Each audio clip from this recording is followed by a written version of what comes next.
เข้ามาวัดได้ปีหนึ่งนะครับเนาะแต่หมายความว่าผมเข้ามาวัดก็เห็นเพิ่นแล้วเข้าใจว่าเพิ่นน่าจะมาอยู่วัดก่อนที่จะบวชนะครับเนาะ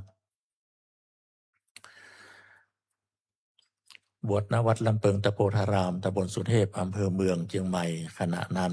ท่านมีอายุ52 ปี โดยมีพระพรหมมงคลหรือว่าหลวงปู่ทองสิริมังคโลเป็นพระอุปชาเป็นผู้บวชให้ ซึ่งในขณะนั้นหลวงปู่ทองสิริมังคโลดำรงสมณศักดิ์ที่พระสุพรมยานเถรนะครับ อันนี้เขียนมาว่าจะอันนะครับเนาะแม่ชีจิรพรมีหน้าที่ช่วยงานโรงครัวของวัดลำเปิงตะโพธารามตลอดมาตั้งแต่สมัยโบราณตอนนั้นโรงครัวของเราจะเรียกว่ายุคหินก็ว่าได้นะครับเนาะเนื่องจากว่ายังไม่ได้ใจแก๊สเตื้อแล้วก็แม่ชีก็ดีผู้ปฏิบัติธรรมก็ดีก็ยังมีจำนวนมานักมาหลายต่อใดแต่ว่าพระสงฆ์องค์เจ้านั้นนักนะมีจำนวนในพรรษานี่70-80หรือว่าเกือบ100ผู้ปีนะครับนะหมายความว่าพระสงฆ์องค์เจ้านักกว่าแม่ชีตอนนั้นยุคนั้นนะแต่ว่าโรงครัวของเฮาตอนนั้นยุคนั้นก็ใจถ่านใจหลัวใจฟืนเป็นหลักเพราะฉะนั้นแม่ครัวของเฮานี่ก็ต้องรับบทบาทที่นักเป็นพิเศษนอกจากจะตื่นเช้าตั้งแต่ตี 3เป็นต้นไปแล้วก็ยังจะต้องต่อสู้ครับมลพิษควันไฟเพราะว่าเป็นการดังถ่านดังฟืนดังหลัวนะครับเนาะดำขมุกขมอมกันนะครับอันนี้ผมก็ได้เห็นอยู่กับตานะครับกว่าจะมาพัฒนาจนถึงปัจจุบันนี้มันก็ใจระยะเวลาที่ยาวนานแล้วก็เมินพอสมควรพออายุของแม่ชีนั้นนักขึ้นมากขึ้นก็เร็วแรงก็ยอมทดถอยเป็นปกติธรรมดาทำการทำงานก็บ่ค่อยไหวประกอบกับว่ามีโรคไข้เจ็บเข้ามาเบียดเบียนตัวนะครับเนาะท่านก็จึงจำเป็นต้องพักงานส่วนนี้ไปแล้วก็รักษาตัวแต่ในช่วงสุดท้ายนี่ก็เป็นที่น่าเอ็นดูเป็นอย่างยิ่งเพราะว่าผมเดินผ่านกุฏิที่พักของเปิ้นเป็นประจำถึงวันเพราะว่าบ้านผมอยู่ฝั่งตังปุ้นนะครับเนาะจะเข้ามาวัดก็ต้องเดินผ่านกุฏิแม่ชีหลายหลังรวมถึงทั้งของแม่ชีจิรพรนี่ตัวช่วงเจ้าก็จะได้ยินเสียงเปิ้นโอดครวญด้วยความเจ็บปวดรวมระยะเวลาแล้วเกือบเดือนที่ได้ยินถึงวันเนี่ยนะเสียงเปิ้นทุกข์ทรมานขนาดนักอันนี้ก็คือภัยบาดเจ็บภัยบ่โหนะครับเนาะภัยบาแค่ภัยก็บ่โหภัยบาดเจ็บเป็นเย็นอุ่นนั้นถือว่าดีแล้วแต่ว่าส่วนใหญ่มันก็จะเป็นเหมือนกันทุกคนมันนักก็น้อยจนกระทั่งวาระสุดท้ายของชีวิตทราบว่าเมื่อวันที่9ที่ผ่านมาเวลานั้นโดยประมาณสัก18 นาฬิกากับ45 นาทีนะครับเนาะเห็นผู้ดูแลเป็นบอกเอาไว้ก็คือ6 โมงแมลงปลาย45 นาทีท่านก็จากไปด้วยความสงบที่โรงพยาบาลมหาราชเชียงใหม่หรือว่าโรงพยาบาลสวนดอกถ้ามาอู้ถึงว่าบ้านเกิดเมืองนอนของเปิ้นนั้นผมก็เคยได้ไปเหมือนกันนะครับเนี่ยแต่ว่าแม่ชีจิรพรนั้นมาได้ออกจากบ้านแล้วก็มาอยู่วัดลำเปิงเลยนะครับเนาะเพิ่นยังละหกละเหินในวัยที่ยังหนุ่มอยู่ไปทำงานอยู่ที่อื่นโดยเฉพาะกรุงเทพกรุงไทยหลังจากที่พักจากการงานทั้งโลกแล้วก็เข้ามาสู่ต่างธรรมในวัย50 กว่าไม่ได้ปีกบ้านปีกจองรวมแล้วเวลาอยู่ในวัดแห่งจากวันนั้นถึงวันนี้ก็ร่วมเกือบจะ40 ปีไปแล้วนะครับมีอยู่ครั้งหนึ่งก็ไปแอวบ้านเปิ้นเหมือนกันผมก็ไปคณะแม่ชีหลายคนก็ไปด้วยกันแต่ปรากฏว่าเปิ้นก็จำบ้านเปิ้นบ่ได้บ่ฮู้ว่าบ้านเปิ้นอยู่ที่ไหนที่อุบลราชธานีนะครับเนาะสมัยนั้นที่ไปก็ยังบ่มี GPS เด้อเวลาจะไปก็ต้องกางแผนที่ทางหลวงที่เป็นเล่มเป็นฉบับตึงพ่อกันว่าเส้นทางไปหมายเลขอย่างไปทางใด จำได้ว่าตอนนั้นที่ไปหานั้นดอนมดแดงบ้านดอนมดแดงตำบลดอนมดแดงกว่าจะได้เนี่ยนะครับเนาะแล้วก็ตัวเพิ่นแต่ก็บอกฮู้จักแหละฮู้จักก็ว่าดอนมดแดงดอนมดแดงพากันคำไปงมหาไป ถามว่าเป็นส่วนใหญ่นะครับเนาะ GPS อยู่ที่ปากจอดไหนปะไหนก็ถามหั่นแต่ส่วนใหญ่ชนบทบ้านนอกเขาเพิ่นก็จะฮู้กัน จะเอินบอกกันหมดมาเหมือนตั้งในเมืองนะเหมือนกรุงเทพกรุงไทยนี่เวลาขับรถไปจอดหลงนี่ไปถามไผก็ตึ้งหวังว่าจะถามไผแม้แต่จะจอดรถก็จอดบ่ได้นะครับเนาะในกรุงเทพเพราะว่าที่จอดก็บ่มีถามไผก็บ่ฮู้เรื่องอย่างนี้เป็นต้น ถึงเพิ่นบอกเขาก็ไปบ่ถูกเพราะว่าป้ายก็นัก แยกก็นักบ่ฮู้ว่าแยกใดเป็นแยกใดซอยใดเป็นซอยใด แต่ชนบทบ้านนอกนี่ก็ยังพอยังแคลนง่ายพร่องถามไผก็บอกเพิ่นก็จี้บอกไปหั่นเด้อถึงที่หั่นที่นี่ก็เลี้ยวซ้ายเลี้ยวขวา สุดท้ายก็ไปจนถึงจนได้อ่าไปถึงกว่าจะอู้เอ่ยกันฮู้จักว่าไผเป็นไผก็คนเฒ่าคนแก่บ้านนอกนะครับเนาะเพิ่นก็ดีอกดีใจว่าญาติของเพิ่นมาแอวหา แม่กรแม่สอนหรือว่าแม่จิรพรมาแอวหา อย่างนี้เป็นต้นนะครับเนาะอันนี้ก็เมินแล้วนะที่ว่านี่ผ่านมาเป็น20 กว่าปีไปแล้ว ที่เราให้ฟังนี่ก็ไม่ใช่ว่า แต่ว่ามันซื่นก็แหละนะครับเนาะ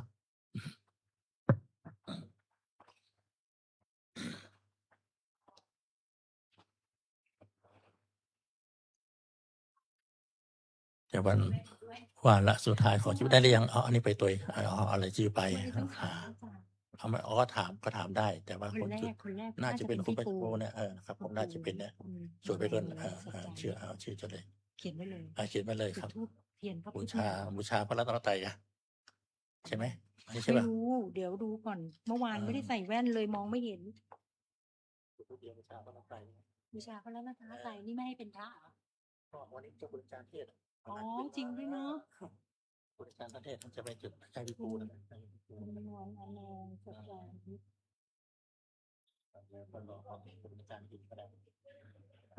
ดีเป็นคำนะต้องดู2 3 ที่ให้ได้ก่อนต้องดูกันหน่อยได้ตาม แล้วก็จุดเทียน2 ครั้ง ทำไม่ได้อาจจะทำ2 ครั้งคนละ2 คนก็ได้ ใครนะ? อ๋อ เหรอ? เพราะว่า ค่ะ แล้วก็ต้องทำเป็นห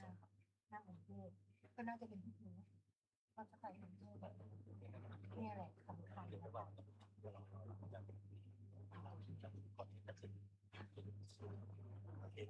ะคะ ผู้ชาย ผู้ชาย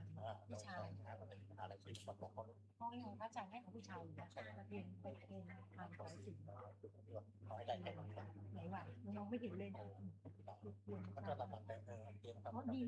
ใช่ป่ะ? อุ๊ย ถวายไตรสถานพระพุทธ ทอดผ้าไตรบางสกุล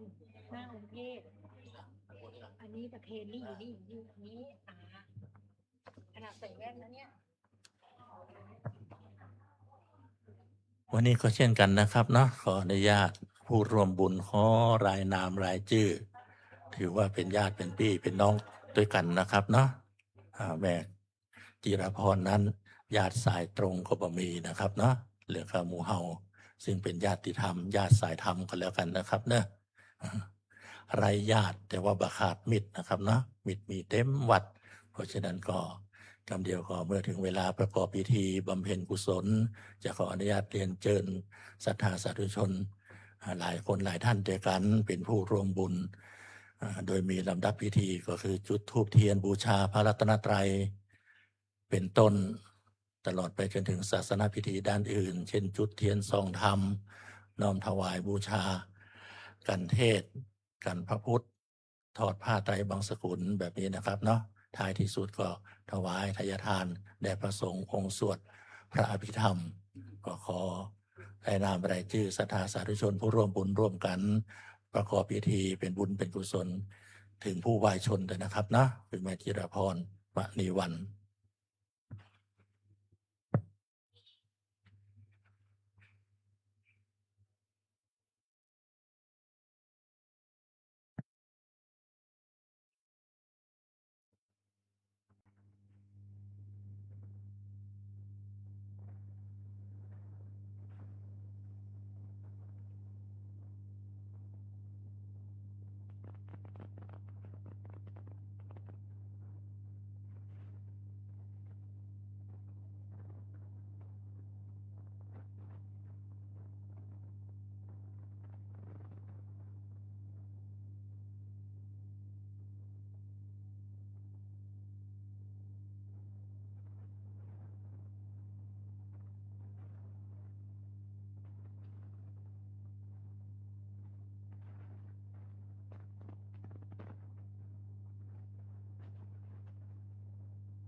เดี๋ยวดันเทศระวังเทศต้องหาไป ถ้างั้นก็ข้างหลังนานไปได้ ปรึกษาอาจารย์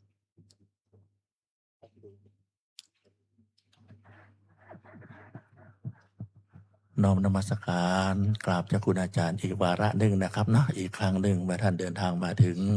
ยังศาลาชวนภาวนา อันเป็นสถานที่ประกอบพิธีบำเพ็ญกุศลท่านแม่ชีจิรพรมณีวันนะครับคืนนี้อีกครั้งหนึ่งนะครับผม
เดี๋ยวรอเวลาให้สักคำนะครับเนาะ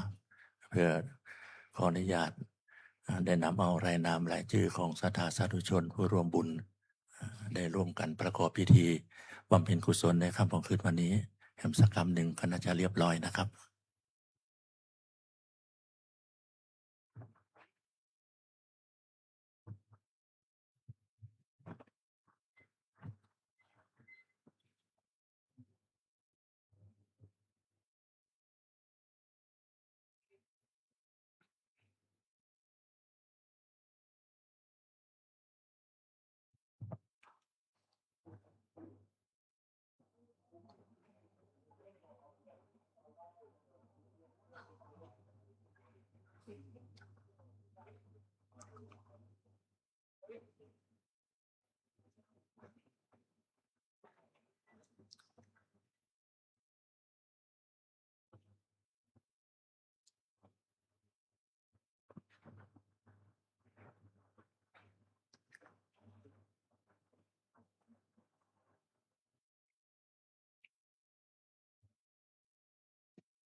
เจ้า ครับเอาดีครับนี่ครับมาก่อนก็ได้เดี๋ยวครับเดี๋ยวไปเอาทีหลัง เรียบร้อยแล้วค่ะเรียบร้อยแล้วค่ะ ผู้ช่วยศาสตราจารย์ดร อันนี้สุธารัตน์นะ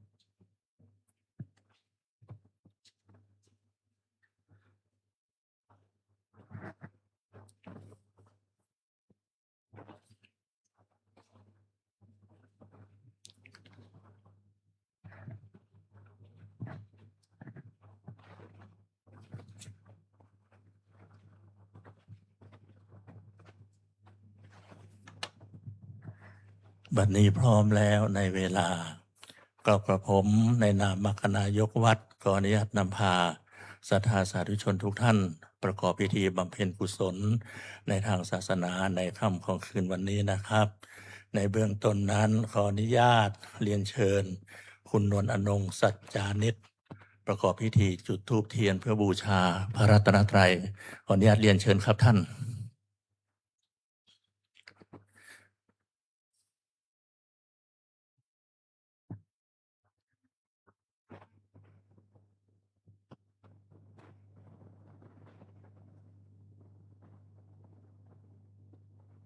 สาธุชนทุกท่านประนมมือขึ้นนะครับ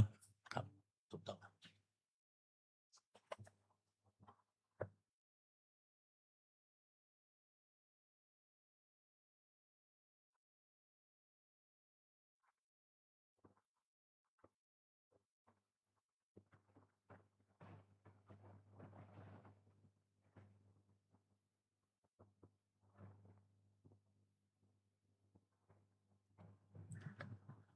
จากนั้นนะครับขออนุญาตเรียนเชิญ ผู้ช่วยศาสตราจารย์ดรแสงล่าชัยมงคลให้เกียรติจุดเทียนส่องธรรมด้านข้างธรรมาสนะครับขออนุญาตเรียนเชิญครับผม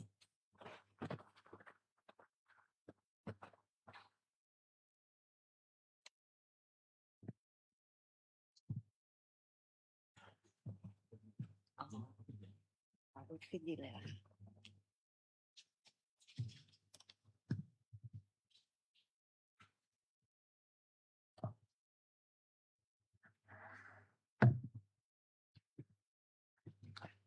ครับ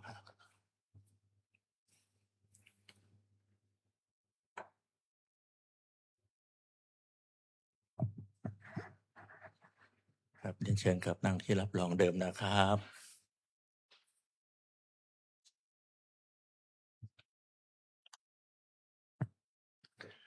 เรียนเชิญทุกท่านบูชาพระรัตนตรัยนะครับ พร้อมกันเลยนะครับ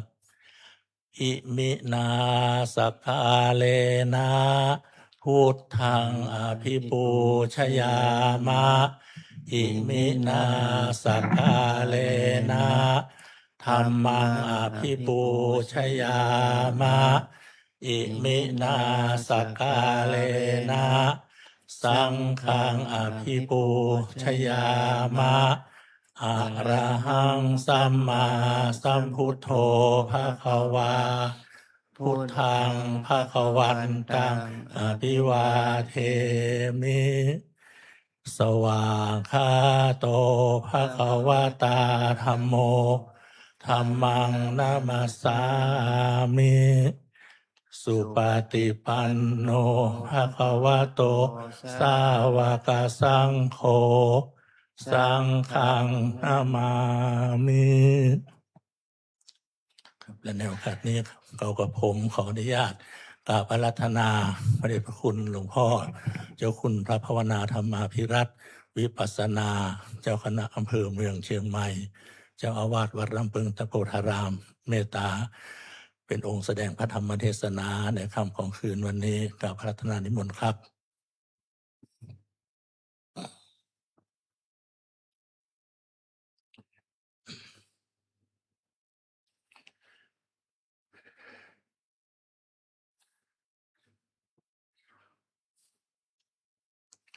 ครับและขออนุญาตเรียนเชิญนะครับ คุณประเสริฐจอมสวรรค์โยคีเป็นผู้น้อมประเคนถวายพาน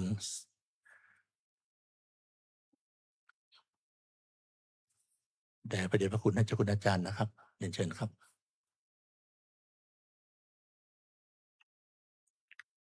เชิญได้เลยครับผม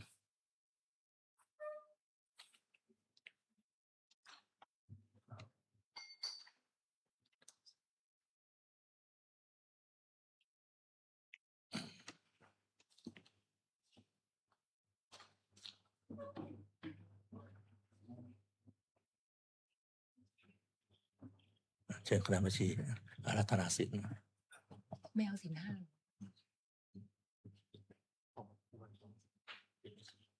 สินแปดแล้วไม่ยัง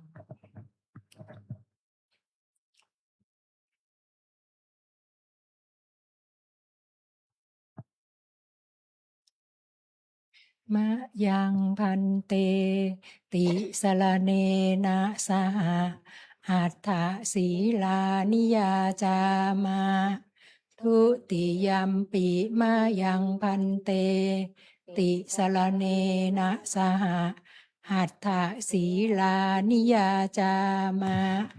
ตติยัมปิมะยังพันเตติสรเนนะสหอัฏฐศีลานิยาจามา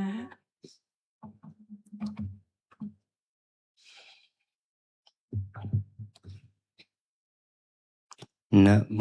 ตัสสะภะคะวะโตอะระหะโตสัมมาสัมพุทธัสสะนะโมตัสสะภะคะวะโตอะระหะโตสัมมาสัมพุทธัสสะนะโมตัสสะภะคะวะโตอะระหะโตสัมมาสัมพุทธัสสะนะโมตัสสะภะคะวะโตอะระหะโตสัมมาสัมพุทธัสสะนะโมตัสสะภะคะวะโตอะระหะโตสัมมาสัมพุทธัสสะนะโมตัสสะภะคะวะโตอะระหะโตสัมมาสัมพุทธัสสะพุทธังสรณังคัจฉามิพุทธังสรณังคัจฉามิธัมมังสรณังคัจฉามิธัมมังสรณังคัจฉามิสังฆังสรณังคัจฉามิสังฆังสรณังคัจฉามิทุติยัมปิพุทธังสรณังคัจฉามิทุติยัมปิพุทธังสรณังคัจฉามิทุติยัมปิธัมมังสรณังคัจฉามิทุติยัมปิธัมมังสรณังคัจฉามิทุติยัมปิสังฆังสรณังคัจฉามิทุติยัมปิสังฆังสรณังคัจฉามิตติยัมปิพุทธังสรณังคัจฉามิตติยัมปิพุทธังสรณังคัจฉามิตติยัมปิธัมมังสรณังคัจฉามิตติยัมปิธัมมังสรณังคัจฉามิตติยัมปิสังฆังสรณังคัจฉามิตติยัมปิสังฆังสรณังคัจฉามิติสรณะขมนังนิธิตัง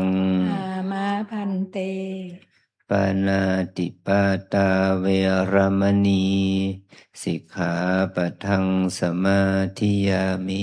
ปานาติปาตาเวระมณีสิกขาปะทังสมาธิยามิอทินนาทานาเวรมณีสิกขาปะทังสมาธิยามิอทินนาทานาเวระมณีสิกขาปะทังสมาธิยามิพุทธสินธาอากาเมสุมิชฌาจาราเวรมณีสิกขาปะทังสมาธิยามิ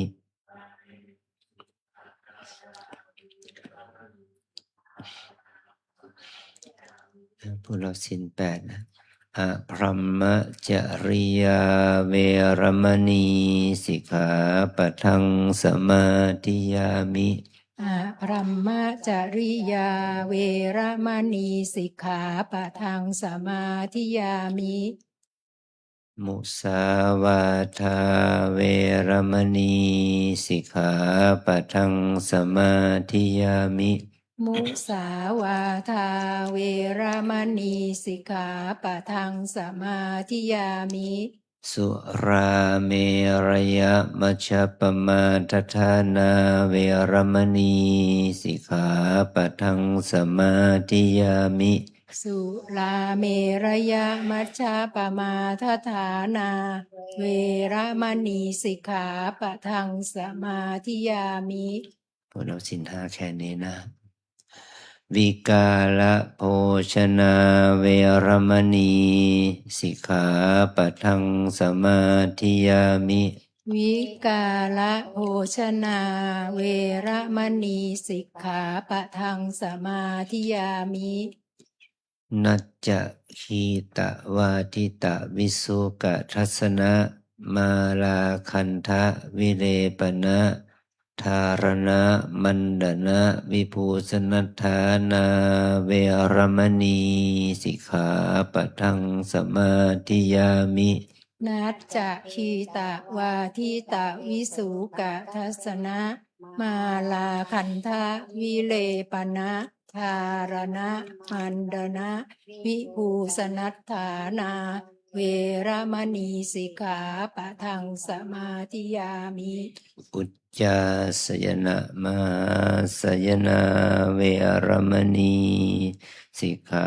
ปะทังสมาธิยามิ อุจจาสยนะมหาสยนาเวระมณีสิกขาปะทังสมาธิยามิ อิมานิอัฏฐสิกขาปทานิสมาธิยามิ อิมานิอัฏฐสิกขาปทานิสมาธิยามิอิมานิอัฏฐสิกขาปทานิสมาธิยามิอิมานิอัฏฐสิกขาปทานิสมาธิยามิ อิมานิอัฏฐสิกขาปทานิสีเลนะสุขติงยันติสีเลนะโภคสัมปทาสีเลนะนิพุติงยันติตัสมาสีลังวิโสทะเย สาธุสาธุสาธุอัญชลีวันทาอภิวาทอัญชลีวันทาอภิวาทอัญชลีวันทาอภิวาทอัญชลีวันทาอัญชลี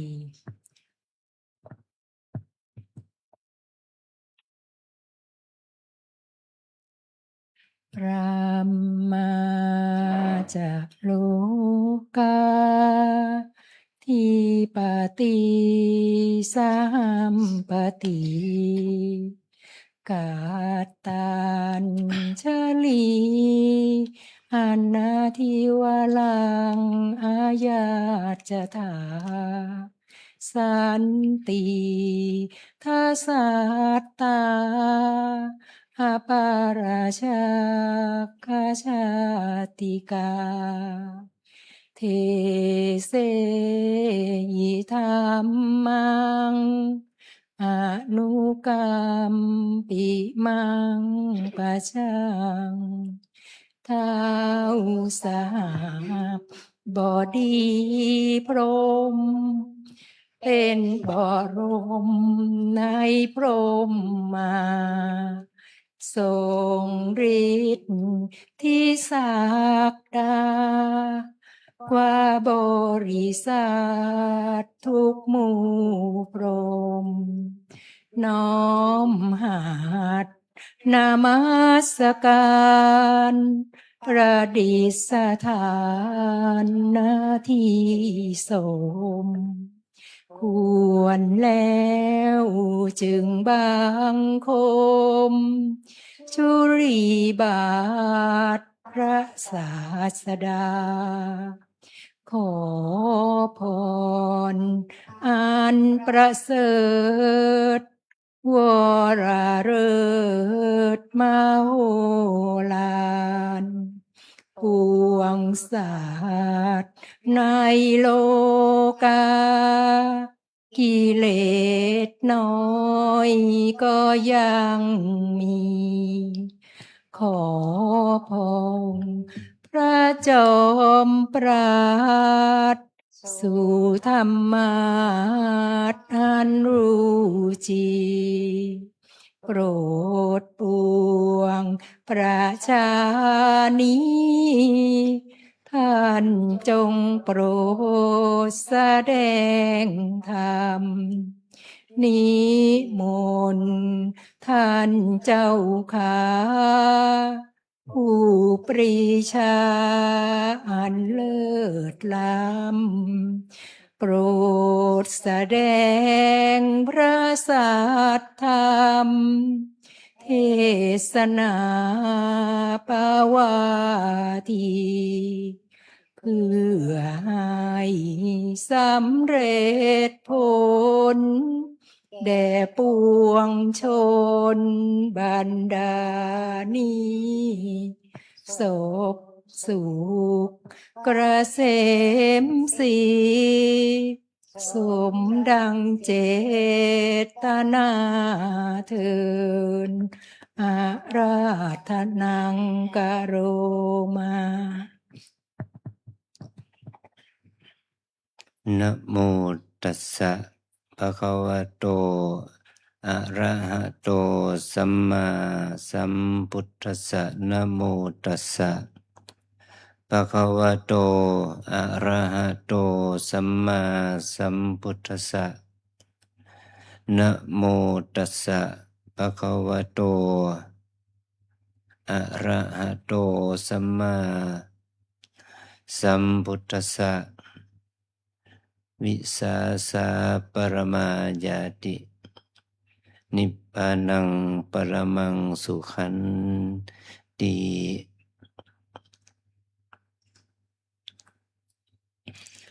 ขอความนอบน้อมของข้าพเจ้าจงมีแด่สมเด็จพระผู้มีพระภาคผู้ทรงพระมหากรุณาธิคุณอันประเสริฐผู้บริสุทธิ์จากกิเลสตรัสรู้ชอบได้โดยพระองค์เองขอความน้อมน้อมต่อพระธรรมและคณะพระอริยสงฆ์เจ้าทั้งหลายณโอกาสบัดนี้อาตมาภาพจะได้แสดงพระธรรมเทศนาปรารภถึงการถึงแก่กรรมของแม่ชีจิรพรมณีวันซึ่งแม่ชีนั้นเกิดวันที่3 เดือนกรกฎาคมพุทธศักราช2480ณบ้านเลขที่7หมู่ที่5ตำบลคำไห่ใหญ่อำเภอเมืองอุบลราชธานีจังหวัดอุบลราชธานีบิดาของแม่ชีชื่อว่าพ่อลามารดาชื่อแม่คุณ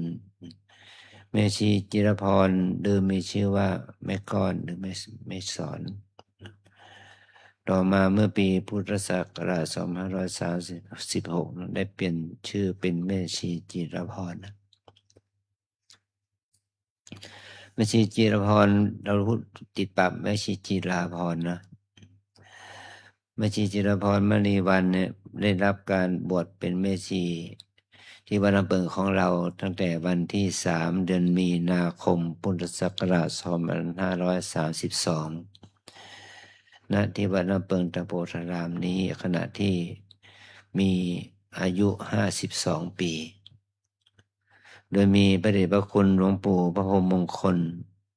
เป็นพระบูชาบวชให้ในขณะที่หลวงปู่ดำรงสมณศักดิ์เป็นพระสุพรหมยานเถระแม่ชีจิรพรมีหน้าที่เกี่ยวกับทำงานในโรงครัวตั้งแต่สมัยก่อนนั้นเนี่ยโดยตั้งแต่แม่ชีสุพีสุภรัตน์หรือก่อนนั้นในแม่สมปรมีเลยนะยังเป็นแม่ครัวหัวหน้าแม่ครัวตั้งแต่แม่สมปรมีมาถึงแม่ชีสุพีสุภรัตน์มาจนถึงยุคที่เปลี่ยนแปลงเปลี่ยนผ่านคือ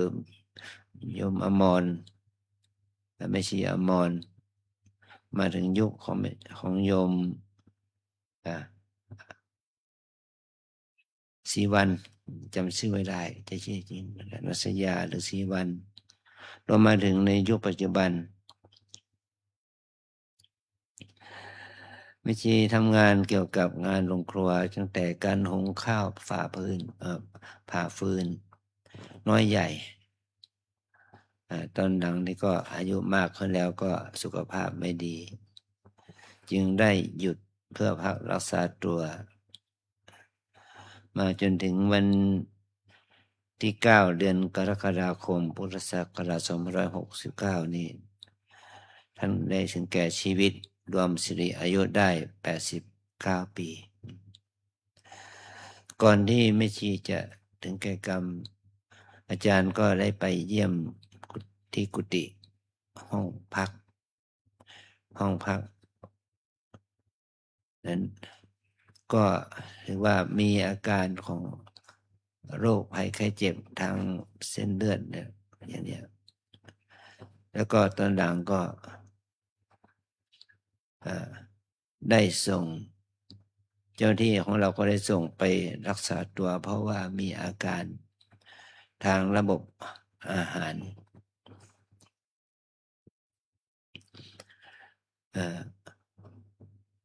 ก็ถึงแก่กรรมที่โรงพยาบาลมหาราชนครเชียงใหม่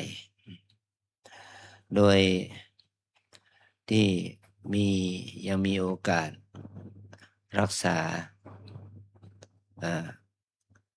โดยหมอพยาบาลว่าพวกเรานั้นไม่มีความรู้ละเอียดเกี่ยวกับการรักษาอาการของผู้ป่วยเรารักษาเพียงแค่ว่ารักษาดูอาการอย่างเจ็บป่วยไข้เอามาพักรักษาตัวที่วัดนี่ก็เป็นกิจที่เราได้ทำเพราะเราจะสนองงานของวัดเรานะตั้งแต่พระเดชพระคุณหลวงปู่ยังเป็นพระครูพิพัฒน์พัฒนาภิบาลท่านได้ทำกิจเพื่องานกรรมฐานตั้งแต่วัดเมืองมางแล้วก็ให้บุคคลที่มาปฏิบัติธรรมทั้งอุบาสกอุบาสิกาผู้มาถืออุโบสถศีลก็เป็นเหตุให้อุบาสิกาศรัทธาญาติโยมนั้นได้คือความศรัทธาเริ่มใสในการปฏิบัติกรรมฐานภาวนาบางคนก็ไม่มีที่ไปครูบาอาจารย์ท่านก็มีเมตตาธรรมที่จะให้แก่ความให้มีเมตตาธรรมต่อเพศแม่ก็ให้การบวชเป็นแม่ชีกิจกรรมเหล่านี้ก็ทำให้พระวัดต่างๆเอาไปนินทาว่ารับผู้หญิงเข้าวัดอย่างนี้นะเขามันก็ว่ามองในแง่ไม่ค่อยดีเพราะผู้หญิงจะนอนในวัดในเขตพุทธาวาสสังฆวาสไม่ได้สังฆวาสไม่ได้มันก็เป็นธรรมดานะเพราะว่าสมัยอาจารย์เป็นเณรหรือเป็นเด็กวัดที่บ้านเกิดเนี่ยผู้หญิงเขาก็ไม่ขึ้นกุฏิพระเลยนะแม้แต่ขึ้นกุฏิพระยังไม่ได้เลยจะมาถวายขันเข้านี่ก็เอาที่ตีนบันไดแหละไม่สามารถขึ้นเดินบนโฮงของพระได้เลยนี่คือเงื่อนไขที่ครูบาอาจารย์หลวงปู่เราเนี่ยถูกคณะสงฆ์บางองค์ตำหนิว่ารับผู้หญิงเข้ามาสู่วัดเนี่ยจนกว่าที่ครูบาอาจารย์จะได้รับการยอมรับก็นานนะบางองค์ก็ถึงกับตายไปโดยความที่มีจิตอคตินะแต่หลวงปู่นั้นท่านก็มีเมตตาท่านขอคิดถึงสมัยที่ตนเองเป็นเด็ก เป็นเด็กเข้าวัดอยากบวชก็อาศัยคุณยายคุณย่าคุณยายนั้นสละอะไรว่าอะไรก็ว่าเขาแผ่นเงินที่เอาสอดรูหูสอดรูหูคุณย่าของท่านก็ขายแผ่นเงินนั้นเอามาซื้อผ้าไตรจีวรเป็นค่าถวายทายทานถวายพระอุปชฌาย์อาจารย์ก็คงเป็นเหตุนี้แหละที่ท่านครูบาอาจารย์เราจึงมีความเมตตาสงเคราะห์เพศแม่มาโดยตลอดชีวิตของท่านนี่จึงเป็นเหตุให้เรามีแม่ชีในวัดนะมีแม่ชีในวัดเพราะบางคนหมดที่ไปก็มีบางคนมีฐานะก็มีบางคนก็มีความรู้ก็มีความหลากหลายที่จะมาอยู่วัดได้เพราะเหตุปัจจัยของตนนะบางคนก็บวชด้วยความศรัทธาบางคนก็บวชด้วยความด้วยปัญหามีปัญหาอย่างนี้อันนี้แม่ชีจิรพรในแม่ก้อนเนี่ยก็เป็นคนมีปัญหาเหมือนกันนะเป็นขี้เหล้าเก่านะเพราะว่านั้นนะแกเป็นคนใช้โดยรุ่นน้องของโยมที่อาจารย์จำได้เนาะเป็นเจ้าน้องอะไรนะที่หน้าเชียงใหม่นี่แหละเจ้าป้า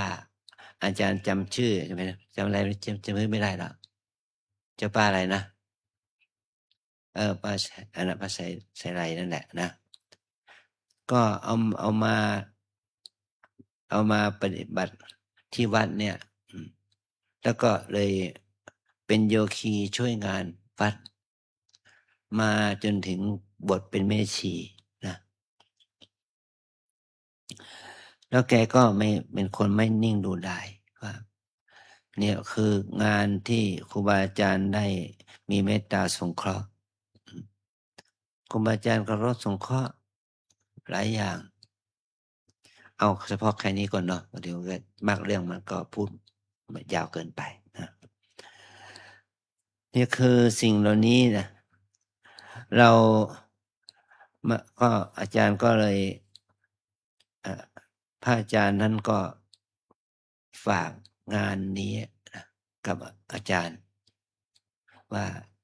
ขอช่วยสงเคราะห์แม่ชีโยคีนะที่ไม่มีทางไปอะไรไม่โดนนะให้เขาได้มีโอกาสมาบวชมาอยู่เป็นโยคีในวัดต่อไปตอนก่อนที่อาจารย์มาอยู่ที่นี่มารักษาการเจ้าวาดพระอาจารย์ใหญ่ไปต่างประเทศอาจารย์ดุหน่อยนะไล่แม่ชีออกวัดไปก็มีไล่ศึกก็มีปลดออกจากตำแหน่งหัวหน้าแม่ชีก็มีนะเพราะว่ามันเกินไปมีพฤติกรรมที่ไม่ค่อยงดงามเนี่ยก็ก่อให้เกิดความเนี่ยเกิดความมีเจ้ากรรมนายเวรแก่เรานะเนี่ยแต่อาจารย์ใหญ่ท่านก็บอกว่าจะขอให้สงเคราะห์ไม่ชีโยคีด้วยแล้วก็อาจารย์ก็เลยต้องยอมรับถ้าไม่เกินเลยเกินไปก็ไม่ว่ากันถ้าเกินเลยเกินไปก็ให้ลาสิกขาอะไรไปตามเหตุนะแต่แม่จิรพรเนี่ยเป็นคนที่มีน้ำใจต่อวัดวาอารามของเราแต่ว่าสิ่งที่เราจะต้องทำเพื่อเพศแม่ของเราทั้งแม่ชีโยคีในวัดเราเนี่ยจะทำยังไงให้ฐานะของแม่ชีที่เป็นบุคคลที่ไม่มีรายรับไม่มีรายได้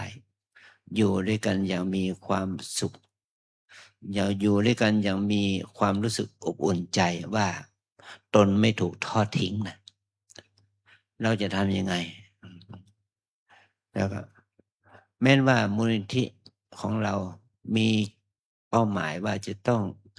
สงเคราะห์ภิกษุสามเณรแม่ชีโยคี แต่มันงานมูลที่ก็ยาก เงินมูลที่จะออกมาใช้จ่ายอย่างนี้ก็ยาก เราจึงมีโครงการทำโครงการสวัสดิการแม่ชีนะให้เราได้สะดวกในการบริหารโครงการนี้โดยจึงมีโครงการที่วัดเราเนี่ยได้มีโครงการสร้างงานโครงการนี้ขึ้นมา ว่าเป็นตั้งบัญชีที่จะเป็นทุนสวัสดิการแม่ชีนะของวัดเราเนี่ย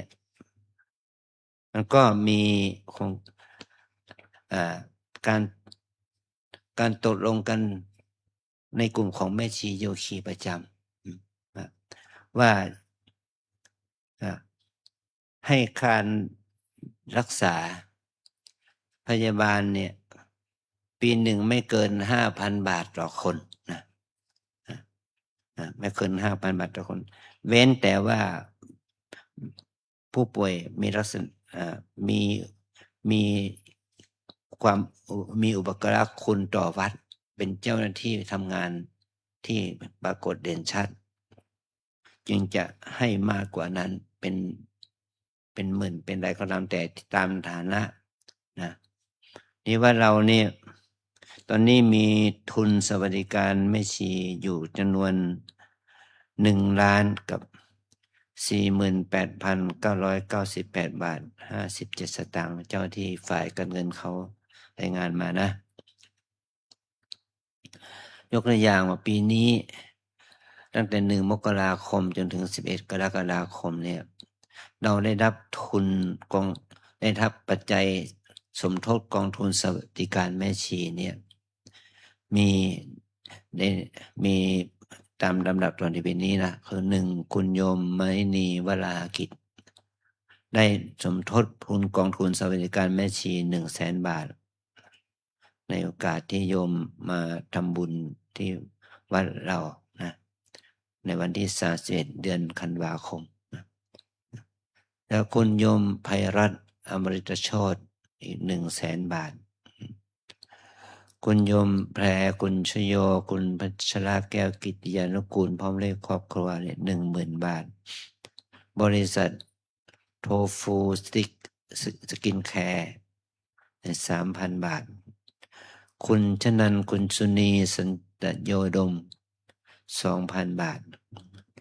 และคณะศรัทธาบริจาคทั่วไปตั้งแต่เดือนมกราถึงเดือนกรกฎาคม 14,158 บาทเพราะเรามีตู้บริจาคสวัสดิการแม่ชีและก็รับจากกันมรรคนายกบรรพระอีก 19,23 บาทรับจากปัจจัยงานศาสนพิธีเข้าสมทบกองทุน 1,315 บาทรวมรายรับมี 241,396 บาทตลอดวันที่1 มกราคมจนถึงเดือนมิถุนายนนี้เรามีรายจ่ายสมทบบำรุงวัดเอาเงินสวัสดิการแม่ชีเนี่ยมาสมทบบำรุงวัดนะอยู่จำนวน 92,400 บาทแล้วก็จ่ายเป็นค่ารักษาพยาบาลแม่ชีโยคีประจำ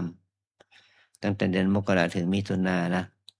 152,448 บาท 75 สตางค์รวมเป็นรายจ่าย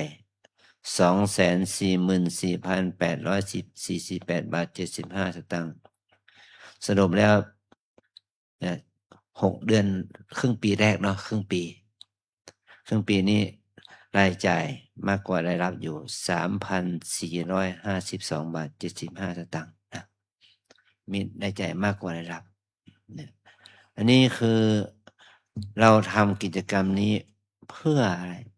เพื่อให้สวัสดิการแม่ชีผู้สูงอายุที่ไม่มีรายได้หรือรายได้น้อยอาศัยวัดอยู่ช่วยงานอาศัย ค่าน้ำค่าไฟค่าเป็นอยู่นี้โดยที่ถ้ามีการป่วยไข้ไม่สบาย ก็ต้องรักษาเยียวยาแล้วก็มีกองทุนอย่างนี้เลยนะกองทุนปัจจุบันนี้อยู่ในบัญชีออมทรัพย์ธนาคารกรุงเทพ 8,855 บาท 40 สตางค์ในบัญชีออมทรัพย์ธนาคารออมสิน 1,40,143 บาท 17 สตางค์นี่คือทุนที่หมุนเวียนนี่อยู่ 8,800 แม้แต่เป็นทุนที่เราไปซื้อสลากออมสินอยู่1 ล้านกับ 40,000 บาท ปัจจุบันก็คงจะต้องให้ฝ่ายหลักเงินเนาะเอาออกมาบ้างละเพราะว่าเรามีทุนสำรองน้อยละ 8,000 กว่าบาท เราจะไม่ได้ เพราะว่าเรามีทุนสำรองน้อย อันนี้ก็ถือว่าเป็นความโชคดีที่คณะสงฆ์คณะแม่ชีโยคีว่าเรานะช่วยกันตั้งกองทุนสวัสดิการแม่ชีขึ้นมา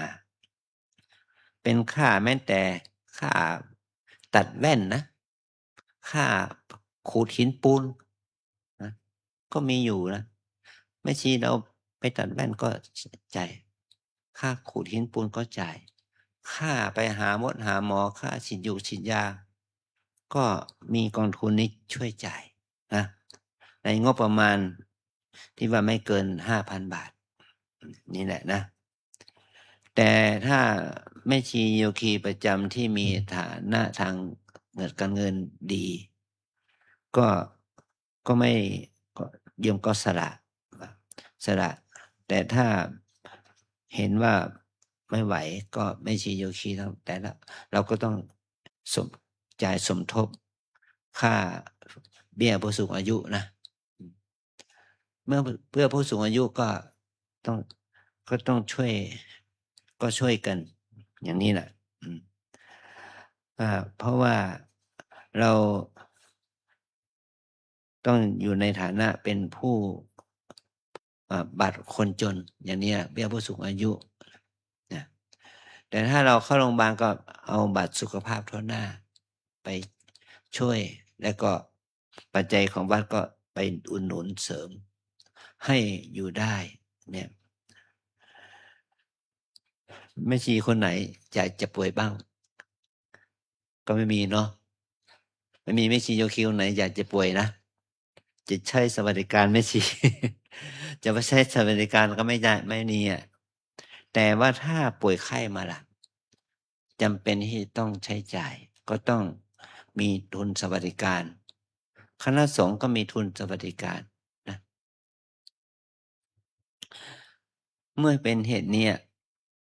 เราช่วยเหลือกันโดยน้ำจิตน้ำใจแล้วมันไม่พอเราต้องเอาคนที่เป็นลูกจ้างที่เป็นพวกคนไทยใหญ่อะไรอย่างนี้นะมาดูแลเนี่ยมีลูกจ้างที่เราจ้างเขามาดูแลก็เป็นค่าใช้จ่ายค่ารักษาพยาบาลไปด้วยนะเพื่อเอามาเป็นค่าใช้จ่ายเนี่ยเดือนหนึ่งประมาณ 9,000 บาทวันละ 300นะกินอยู่ในวัดนะไม่ต้องเสียค่าน้ำค่าไฟกินอยู่ในวัดไม่ต้องเสียค่าอาหารการกินอยู่ในวัดเนี่ยแล้วก็ช่วยค่าดูแลเพราะว่าพวกเราเนี่ยไม่ชีโยคีเราเนี่ยไม่มีเวลาที่จะดูแลเราจึงจ้างชาวบ้านที่มีจิตใจเมตตาต่อผู้ป่วยไข้เข้ามาในวัดเราเพื่อดูแลผู้ป่วยไข้อย่างน้อย 2-3 คนละคนเหล่านี้ก็ต้องอาศัยเงินทุนสวัสดิการเนี่ยเป็นค่าเงินเดือนต่อวันละ 300 บาทอย่างนี้นะอันนี้เราต้อง สิ่งที่เราทำอย่างนี้วัดเราทำอย่างนี้ก็เพื่อให้เกิดความอบอุ่นใจแก่ผู้ยากจนหรือฐานะที่ยากจนอนาถาจะอยู่อย่างไรเพื่อให้เกิดประโยชน์สิ่งเหล่านี้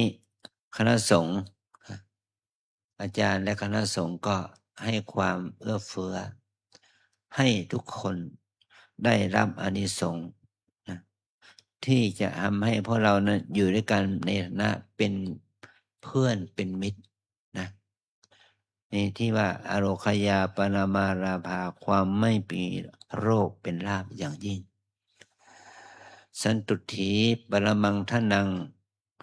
ความสันโดษเป็นทรัพย์อย่างยิ่งวิสาสาปรมายติความคุ้นเคยเป็นญาติอย่างยิ่งนิพพานังปรมังสุขังพระนิพพานเป็นความสุขอย่างยิ่งอย่างนี้นะพระพุทธโอวาทนี้พระพุทธดำรัสนี้พระสัมมาสัมพุทธเจ้าได้ตรัสว่าความคุ้นเคยกันเป็นญาติอย่างในคำนี้ในค่ำคืนนี้ท่านในพลเอกสกลสัจจนิตท่านได้ส่งคุณโยมนุนอนงสัจจนิตมาก่อนเพราะว่าคุณโยมครอบครัวท่านในพลและคุณโยมนุนอนงเนี่ยสนิทชิดเชื้อกับแม่พรแม่ชีเจริญพรนี้มานานแล้วตั้งแต่ท่านในพลยังเป็นในพันอยู่นะก็ถือว่าเกื้อกูลแม่ชีเจริญพรนี้มาโดยตลอดในวันพรุ่งนี้ท่านในพลจะเข้ามาร่วมทำบุญ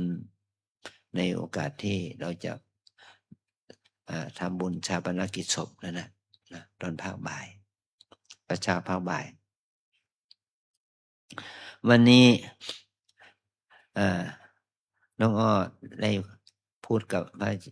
ให้อาจารย์ว่าเราจะทำบุญให้แม่พรนี้อย่างไรอาจารย์ก็เลยพูดว่าเอ้าก็พวกเราต้องช่วยกันสิช่วยกันทำบุญร่วมทุนเป็นเจ้าภาพอาหารเช้า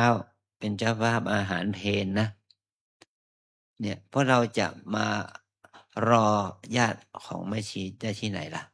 ก็เพราะเรานี่เป็นญาตินะโดยอาศัยที่พวกเราเป็นญาติ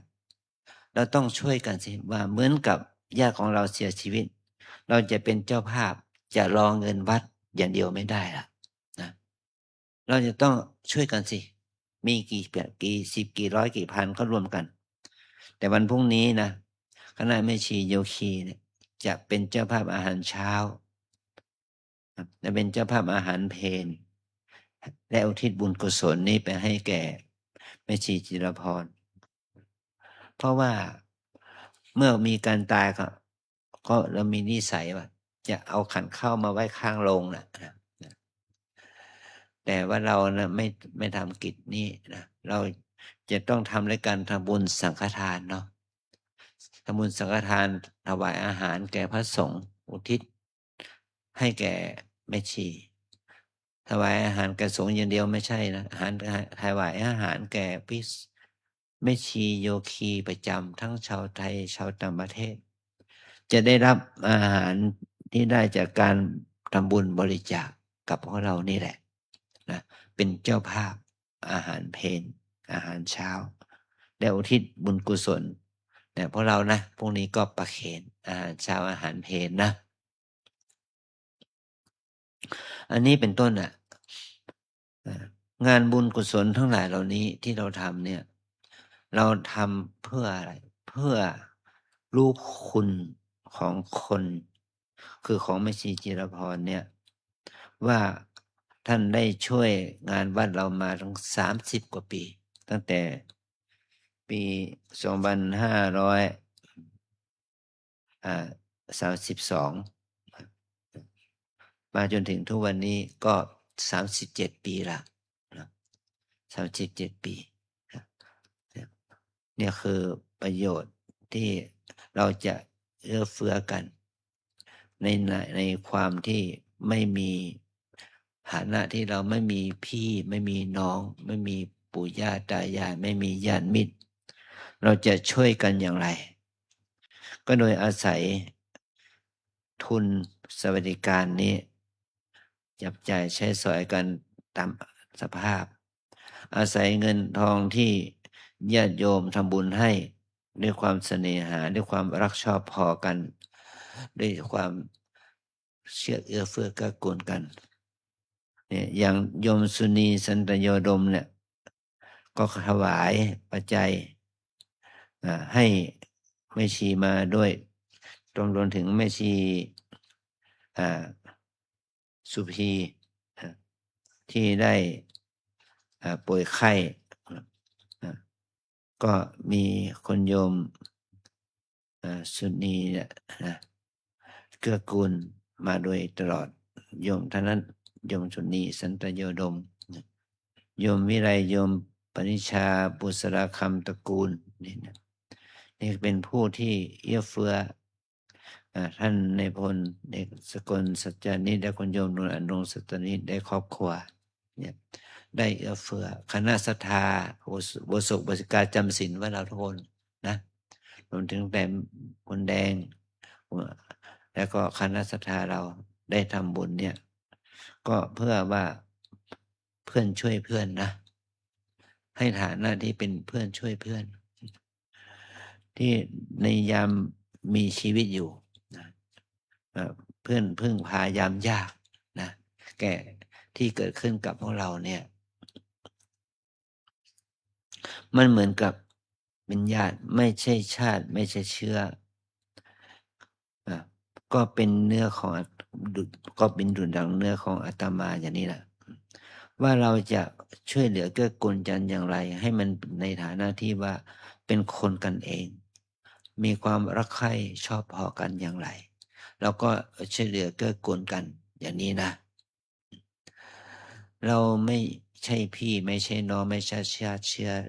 เดินเนื้อชีวิตกันมาแต่เรา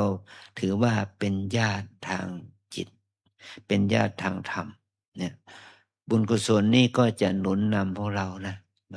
นี่เพราะเราในฐานะที่เรามาอยู่ด้วยกันที่นี้เราจะอยู่ด้วยกันอย่างไรจะให้มีความสุขนะเมื่อเราอยู่ด้วยความรู้สึกเป็นสุขมันก็เป็นความรู้สึกที่ดีงามที่เกิดจากการเอื้อเฟื้อกันอย่างนี้แหละขอเป็นอานิสงส์นะอานิสงส์นี้ขอให้เราจะได้อานิสงส์ว่า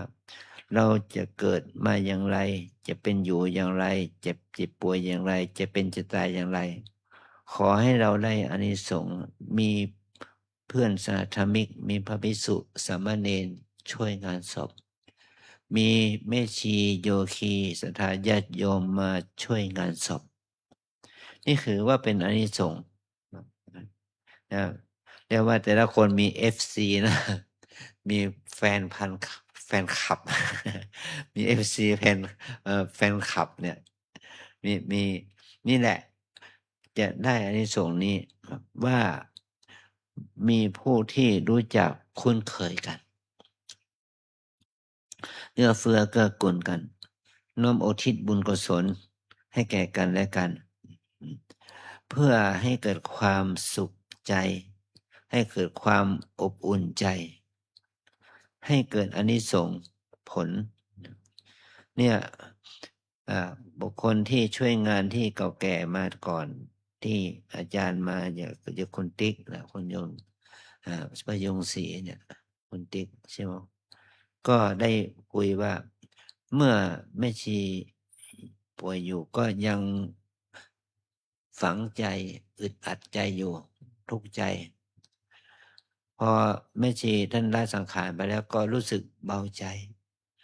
ว่าแม่ชีตายไปด้วยความมีเพื่อนพ้องมิตรสหายดูแลเอาใจใส่เขามีหมอมีพยาบาลช่วยดูแลเพราะว่าเรามันไม่แน่นะว่าเราจะอยู่จะเป็นอย่างไรก็อีกคนหนึ่งข่าวมาเมื่อเช้านี้เมื่อบ่ายเนี่ยอาจารย์รับทราบข่าวเมื่อบ่ายนี่ศรีภรรยาของท่านขจรคนโยมขจรเดชแสงสุพรรณ SCG ภรรยาของท่านเนี่ยคุณโยมนดินีแสงสุวรรณหรือป้าป่อง ได้ถึงแก่กรรมไปแล้ว ที่กรุงเทพ แต่ตั้งศพมันเป็นกุศลที่วัดมกุฏกษัตริยารามกรุงเทพนะที่ด้านข้างๆกับองค์การสหประชาชาตินั่นแหละ จะทำการชาปนกิจศพประมาณวันที่19อาจารย์จะไปวันที่19นะจะนิมนต์พระเราไปด้วย2-3 รูปวันที่19ช่วงบ่าย 5 โมงเย็นเราจะไปในนามของวัดลำเปิงเรา เพราะว่าคุณโยมกับจอนเดชกับภรรยามาทอดกฐินว่าเราเนี่ย15 ปีแล้ว14-15 ปีทอดกฐิน ตั้งแต่เราสร้างอุโบสถนะมาจนถึงเดี๋ยวนี้ ปีที่แล้วก็ยังมา ปีนี้ไม่รู้ว่าเป็นยังไงเนาะสีภรรยาก็ถึงแก่กรรมไปแล้วนะเนี่ยคือเป็นสิ่งที่มันไม่คาดฝัน3-4 วันก่อนนี้คุณแม่จำเนียนกินขจรอาการไม่ค่อยดีนะคุณโยมสัมพันธ์ก็พาไปรักษาที่หมอดีขึ้น แล้วเขาก็ส่งมาทางไลน์ทำเห็นภาพคุณแม่ยิ้มแย้มแจ่มใสก็ดีใจ ว่าโยมก็มีความคิดว่าอยากจะให้คุณแม่มาทำบุญกฐิน วัดลำเพิงเราปลายปีนะ1 พฤศจิกานะเพราะคุณแม่จะมีอายุครบ97 ปีในปีนี้นะอันนี้เป็นต้นน่ะก็บุคคลที่ร่วมรับเราขานไป ตามวันเวลาตามวัยขอให้เราได้รู้สึกถึงคุณประโยชน์คุณค่าที่เราจะเอื้อเฟื้อเกื้อกูลกัน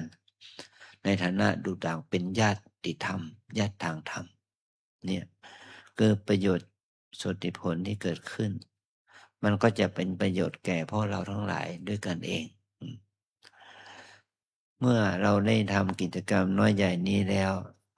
มันก็เป็นความสุขใจแก่พวกเราทุกคน ว่าเราไม่ทิ้งกันในยามยากเป็นต้นนะเราอาศัยการเอื้อเฟื้อเกื้อกูลกันในยามป่วยไข้เอื้อเฟื้อเกื้อกูลกันในยามที่เราทำงานด้วยกันนะตอนถึงว่าเมื่อถึงเวลาจิตล่วงลับดับสังขารก็ต้องดูแลเอาใจใส่ซากสรีระสังขารนี่เป็นไปตามสภาพนะเพราะว่าทำไมต้องตั้งศพบำเพ็ญกุศลแค่2 คืนเพราะว่าวันพรุ่งนี้เหมาะที่จะทำการชาปนกิจด้วยเพราะวันที่13เนี่ยวันเราจะมีการบทพระถวายเป็นพระราชกุศลแด่สมเด็จพระนางเจ้าสิริกิติ์พระบรมราชินีนาถพระบรมราชชนนีพันปีหลวงในโครงการของพระสมมาจาริกวัดศรีโสดาเป็นแม่งานมาขอให้อาจารย์และพระสงฆ์ในวัดเราทำการอุปสมบทให้จำนวน21 รูปในวันที่13เนี่ยเมื่อวันที่13ทั้งวันเราไม่ว่างแล้ววันที่14ก็เป็นวันพระอีกนะก็ไม่ว่างอีกอย่างเนี้ยก็เห็นว่าวันพรุ่งนี้แม้ว่าจะเป็นวันที่ทำบุญ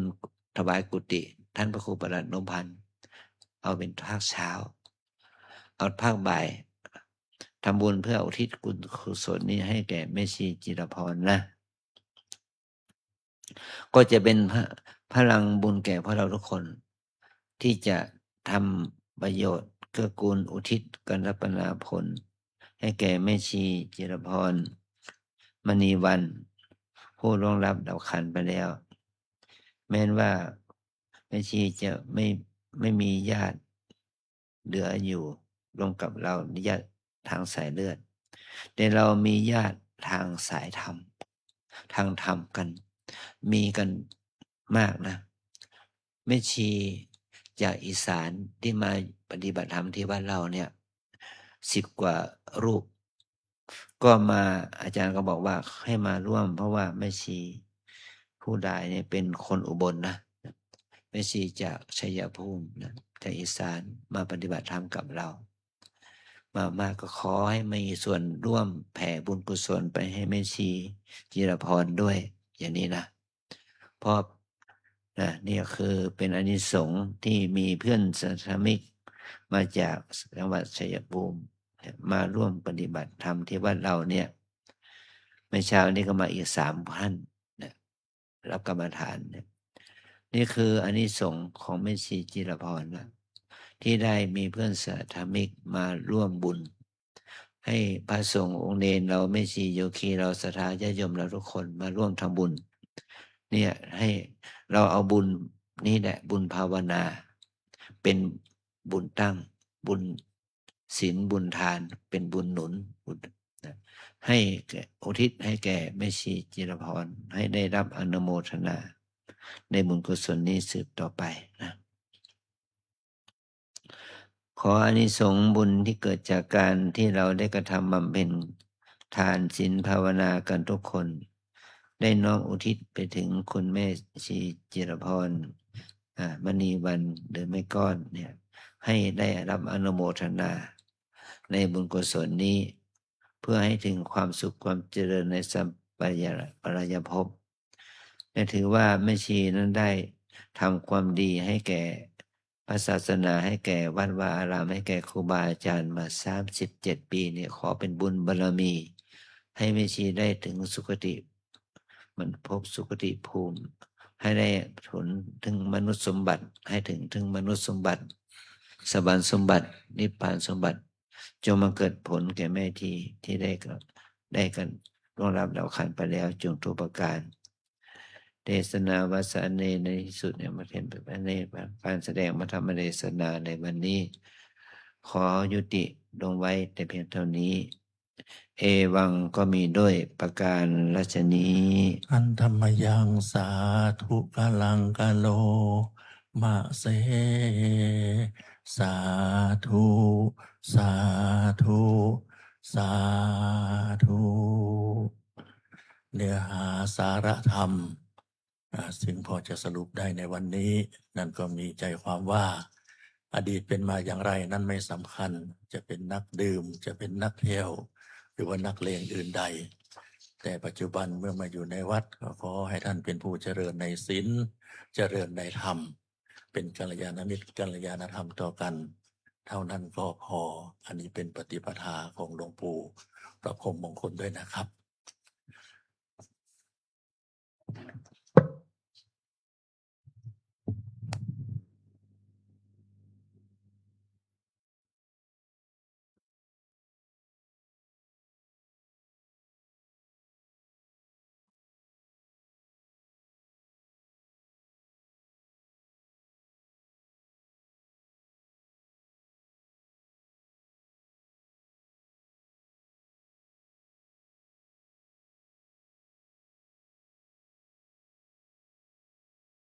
ดับพิธีธรรมบำเพ็ญกุศลจากนี้นะครับ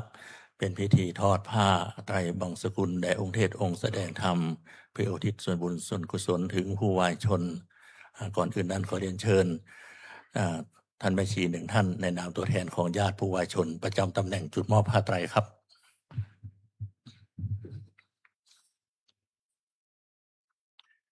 และในโอกาสนี้นะครับผมขออนุญาตเรียนเชิญคุณวราพรนิมมนรัตน์เป็นผู้ทอดผ้าไตรบังสกุลชุดนี้แด่องค์เทศองค์แสดงธรรมครับ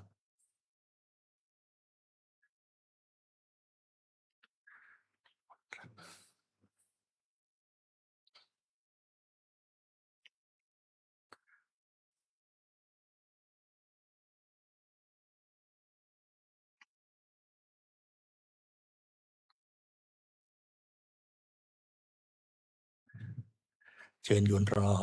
ปนมมืออยู่ตรงนั้นสักครู่นะครับผมรอเจ้าคุณอาจารย์พิจารณา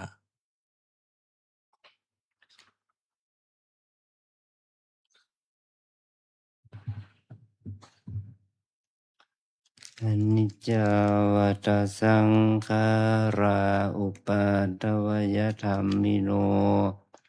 อุปจิตวานิรุจจันติเตสังมุปัสสโมสุโภ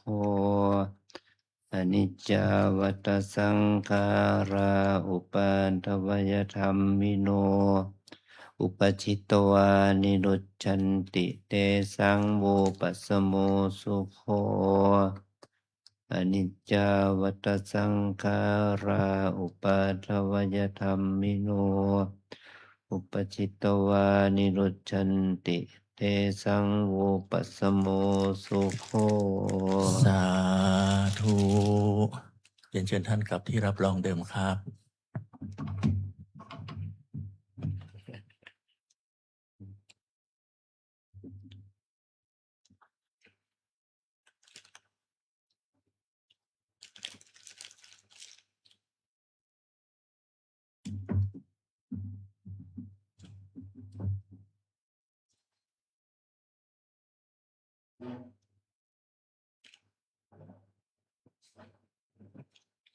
ลำดับพิธีบำเพ็ญกุศลจากนี้นะครับ น้อมถวายจตุปัจจัยทายธรรมจำนวนทั้งหมด2 ชุดด้วยกันนะครับ ชุดที่ 1 ถวายบูชาในกันพระพุทธขออนุญาตเรียนเชิญ คุณภัทรกรเคนเนดีครับ เป็นผู้น้อมถวายทายธรรมในชุดกันพระพุทธครับเรียนเชิญครับ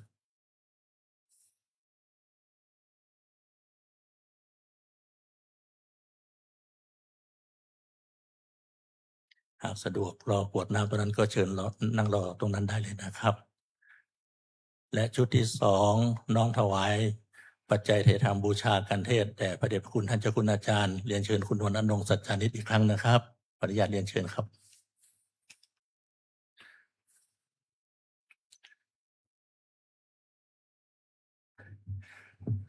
สำหรับคุณนวลอนงค์นั้นชุดกรวดน้ำได้เตรียมไว้ที่นั่งรับรองนะครับเชิญท่านน้อมถวาย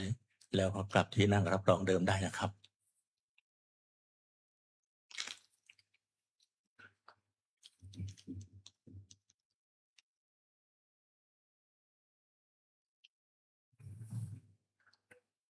มีแล้วครับผมเชิญแล้วครับมีแล้วครับ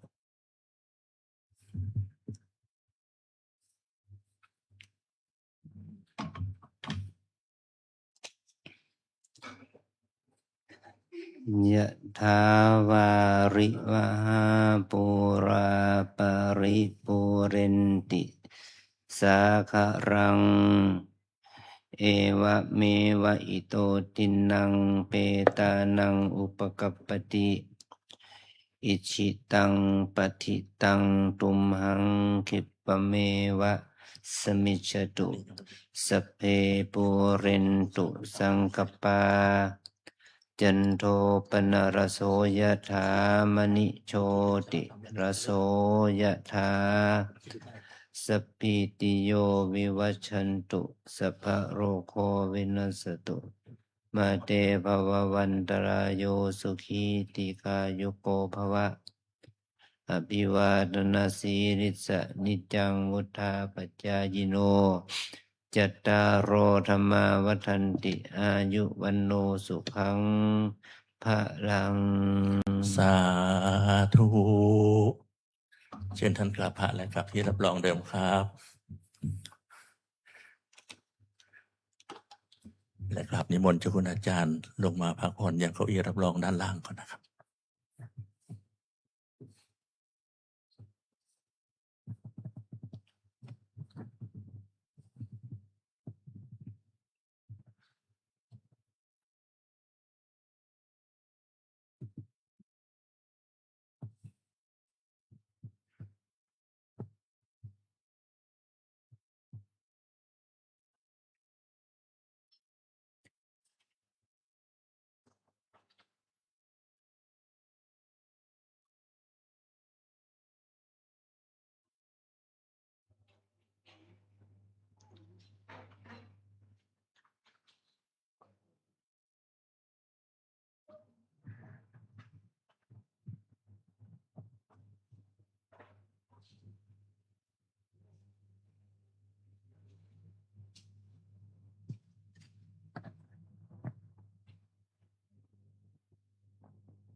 และพิธีทำบำเพ็ญกุศลในลำดับจากนี้นะครับ พระสงฆ์ทั้ง4 รูปจะได้สวดพระอภิธรรมในลำดับต่อไป และโอกาสนี้ขออนุญาตเรียนเชิญ คุณนาตยาจันยาพงศ์เป็นผู้จุดธูปเทียนเพื่อบูชาพระอภิธรรมครับ ขออนุญาตเรียนเชิญครับ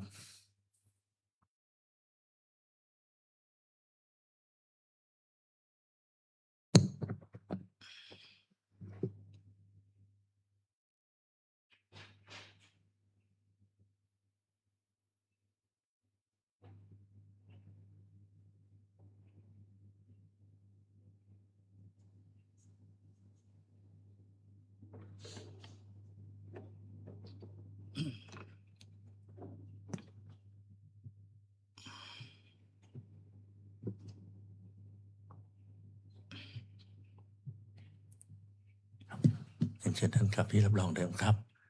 ครับนิมนต์ครับผม นะโมตัสสะภะคะวะโต อะระหะโต สัมมาสัมพุทธัสสะนะโมตัสสะภะคะวะโต อะระหะโต สัมมาสัมพุทธัสสะนะโมตัสสะภะคะวะโต อะระหะโต สัมมาสัมพุทธัสสะกุศลธรรมะอกุศลธรรมะอภยากตาธรรมะกตเมธรรมะกุศลายสมิงสมเยกามาวจรังกุศลังจิตตังอุปันนังโหติโสมนัสสะสหคตังญาณสัมปยุตตังรูปาลัมมนังวา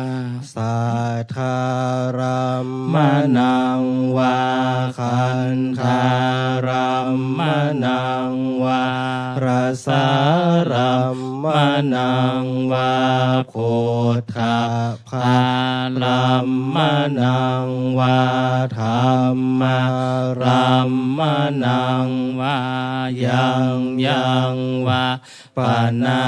ลาภตัสสมิงสมเยภัสโสโหติอวิเคโปโหติเยวาปนตัสสมิงสมเยอัญเยปิอาติปติจะสมุปันนาอารูปิโนธัมมาอิเมธัมมากุศลาปัญจขันธารูปาขันโทเวทนาขันโทสัญญาขันโทสังขาราขันโทวิญญาณขันโทตาทกตโมรูปาขันโทยังกินจิรูปังอติตานาคตปัจจุปันนังอาชาตังวาพหิทาวาโอลาริกังวาสุขุมังวาหินังวาปณิตังวายังทุเรวาสันติเกวาตาเพกาชังอภิสัญญูหิตวาอภิสังคิปิตวาอายังวุจติรูปาขันโท สังฆโหอาสังฆโหสังฆหิเตนะอาสังฆหิตังอาสังฆหิเต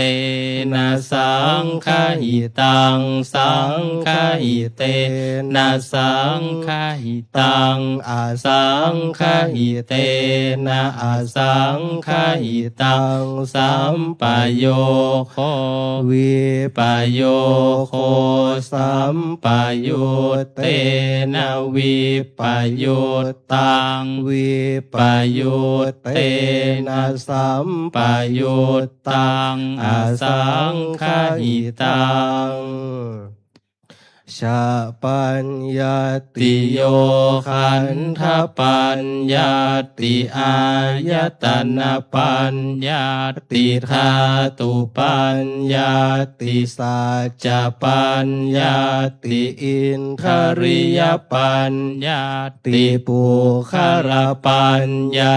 ติกิตาวตาปุคารานังปุคารปัญญาติสัมมยวิมุตโตอาสัมมยวิมุตโตอุปธัมโมอากุปธัมโมปริหานธรรมโมอปริหานธรรมโมเจตนาภาโพอนุราคณาภาโพปุถุชโนโคตรภูพโยปารโตอภัยโยปารโตภาพาคมโนอภาพาคมโนนิยโตอนิยโตปฏิปันนโกภะเลทิโตอะระหะอะระหัตตายปฏิปันโนบุคคโรอุปราปฏิชาชิกาทปรมาเทนาติอามันตายโยสาชิกาโทปรมาโทตโตโสปุคโลอุปราปฏิชาชิกาทปรมาเทนาตินาเหวังวาตาเพอาชานาหินิขาหังหันจิปุคโลอุปลาปฏิชาชิกาทปรมาเทนะเตนวตเรวตาเพโยสาชิกาโทปรมาโทตโตโสปุคโลอุปลาปฏิชาชิกาทปรมาเทนาติมิชฌาเยเกจิกุสราธัมมาสัพเพเตกุสลมูลาเยวะปนกุสลมูลาสัพเพเตธัมมากุสลาเยเกจิกุสลาธัมมาสัพเพเตกุสลมูเลนะเอกมูลาเยวะปนกุสลมูเลนะเอกมูลาสัพเพเตธัมมา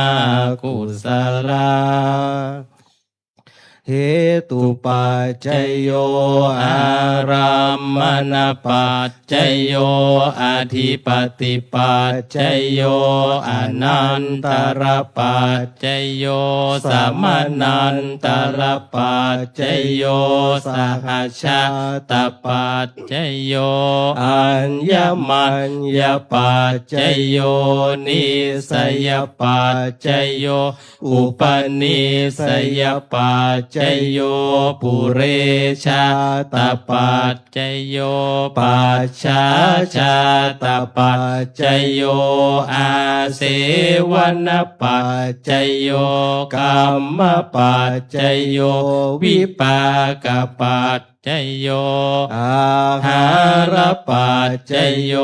อินทริยปัจจยโย ชานะปัจจยโย มาค ขปัจจยโย สัมปยุตตปัจจยโย วิปยุตตปัจจยโย อาทิปัจจยโย นาทิปัจจยโย วิคตปัจจยโย อวิคตปัจจยโย สาธุ เชิญคุณติ๊กขึ้นมา เชิญ คุณติ๊ก พิติกนะครับ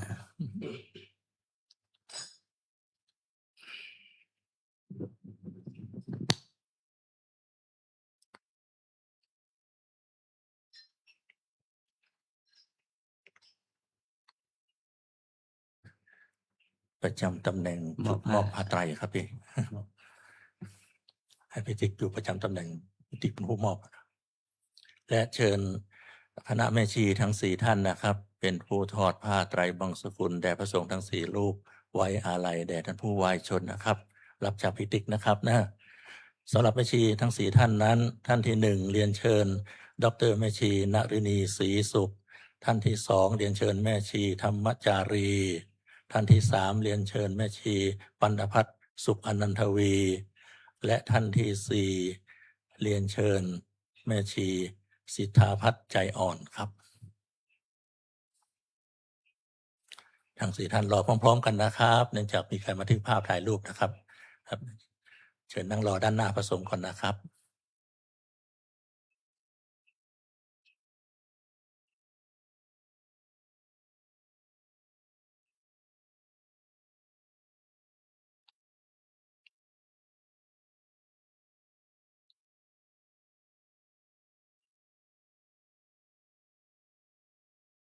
เมื่อพร้อมแล้วเชิญทั้ง4ท่านทอดถวายด้านหน้าพระสงฆ์ครับยาวไปหาพระสงฆ์นะครับ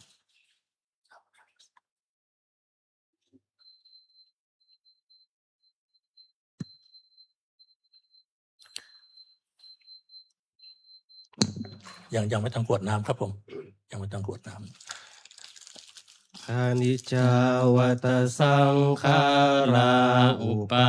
ทวยธรรมิโน อุปาชิตวานิโรชันติเตสังอุปสมโมสุโข อานิจจาวัตสังขาราอุปาทวยธรรมิโน อุปาชิตวานิโรชันติเตสังอุปสมโมสุโข อานิจจาวัตสังขาราอุปาทวยธรรมิโน อุปาชิตวานิโรชันติเตสังอุปสมโมสุโข สาธุกราบขอบพระคุณแม่ชีทั้ง4ท่านเป็นอย่างสูงครับ เชิญท่านกราบพระและกลับที่รับรองเดิมครับ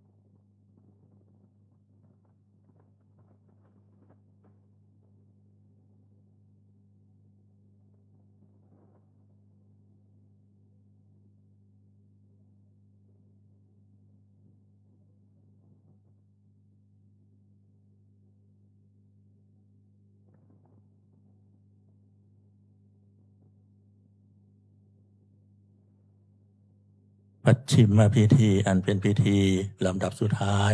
น้อมถวายจตุปัจจัยไทยธรรมแด่พระสงฆ์ทั้ง4รูปนะครับ ขออนุญาตเรียนเชิญตัวแทนของเจ้าภาพทั้ง4ท่าน ท่านที่1เรียนเชิญคุณพงษ์พันธ์โยธสร ท่านที่2เรียนเชิญคุณทองภูลยาวิราช ท่านที่3เรียนเชิญนางสาวมยุราทุ่มแก้ว และท่านที่4เรียนเชิญคุณสุธารัตน์เลิศพรนะครับ ทั้ง4ท่านเรียนเชิญน้อมถวายจตุปัจจัยไทยธรรมแด่พระสงฆ์ทั้ง4รูปครับ เชิญประจำด้านหน้าพระสงฆ์นะครับเมื่อพร้อมแล้วก็น้อมถวายพร้อมเพรียงกันนะครับ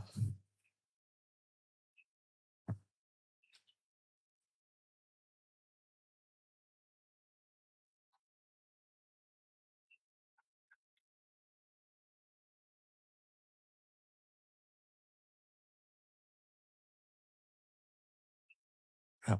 พร้อมแล้วเรียนเชิญนะครับ ยกถวายท่านและเชิญกรวดน้ำรับพรด้านหน้าพระสงฆ์ตรงนี้เลยนะครับ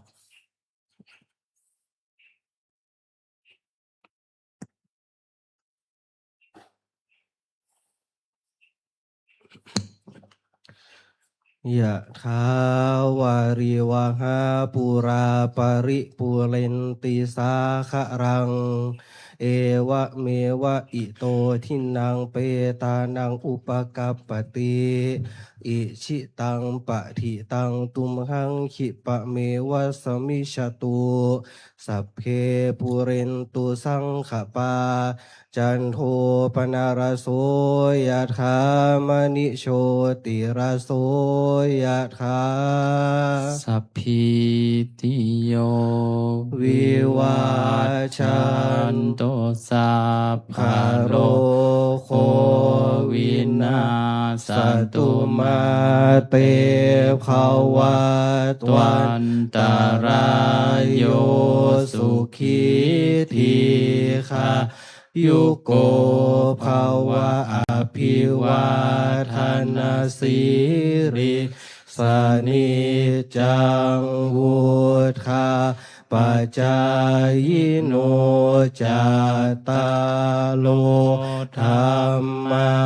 วาทันติอายุวันโนสุขังภารังอัฏฐาสิเมอากาสิเมยาติมิตาสขาจะเมเปตานังทักขินังคาชาปุเพกตมนุสรานาหิรุณนังวาโส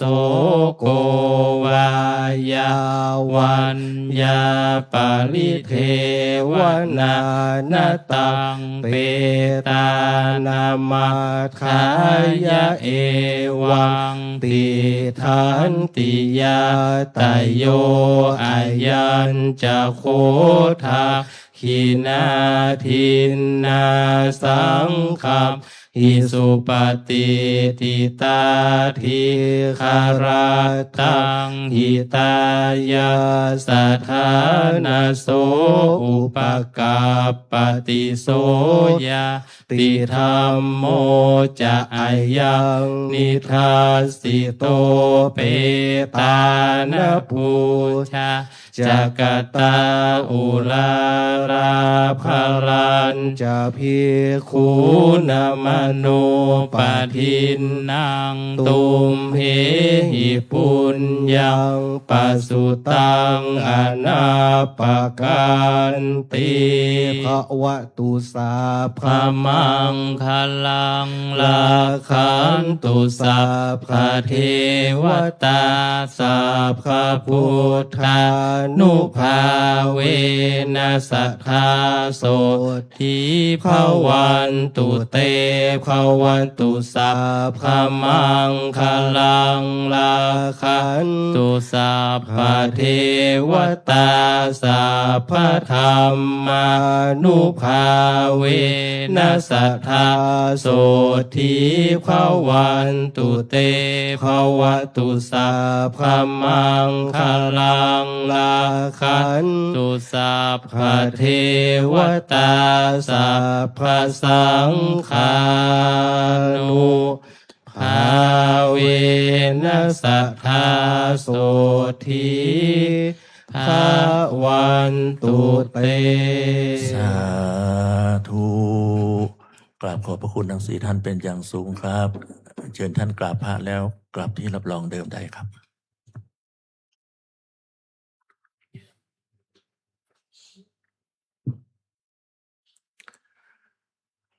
และในโอกาสสุดท้ายนี้เรียนเชิญสาธุชนทุกท่าน เจริญจิตตภาวนากุศลอุทิศส่วนบุญส่วนกุศล ถึงผู้วายชนคือแม่ชีจิรพรมณีวันในเวลาสักครู่นะครับ เรียนเชิญพร้อมกันครับ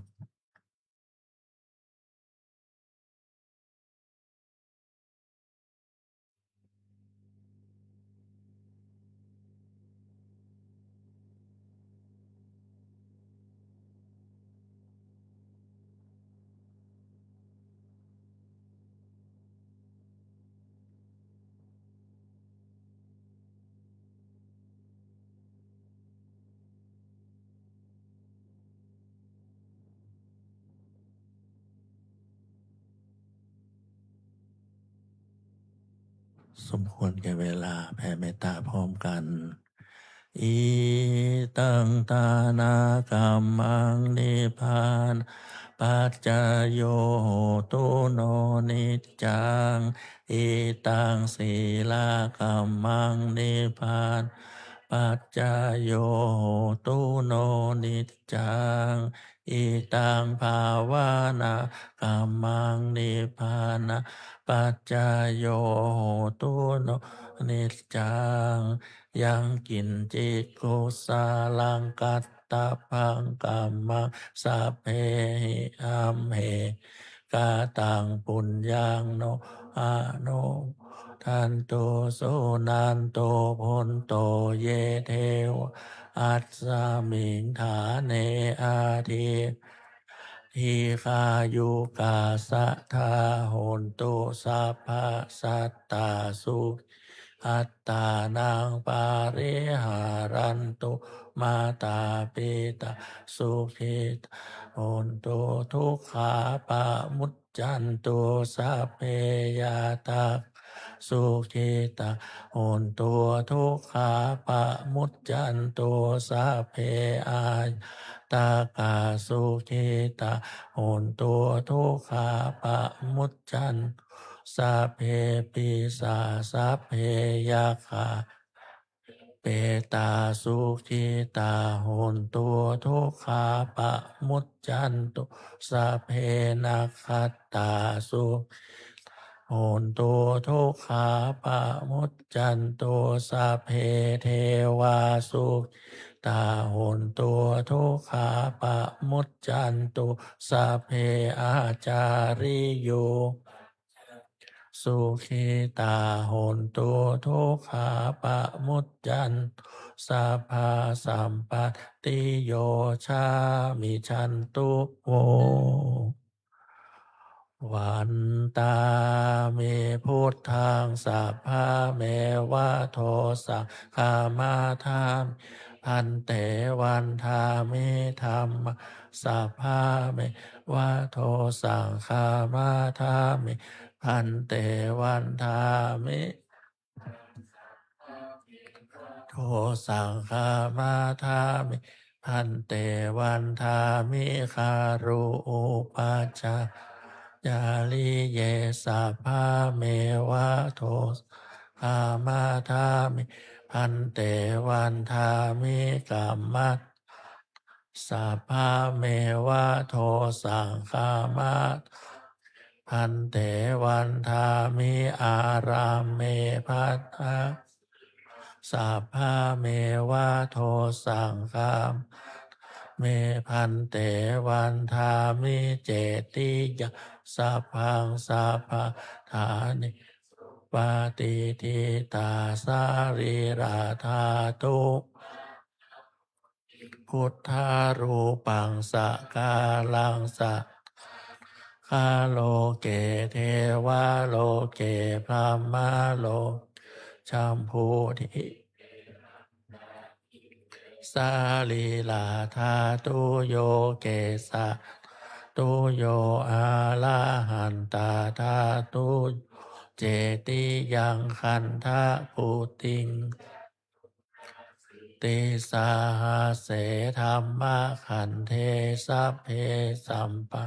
ทาเจติยังอาหังวันตามิสาภาโสครับ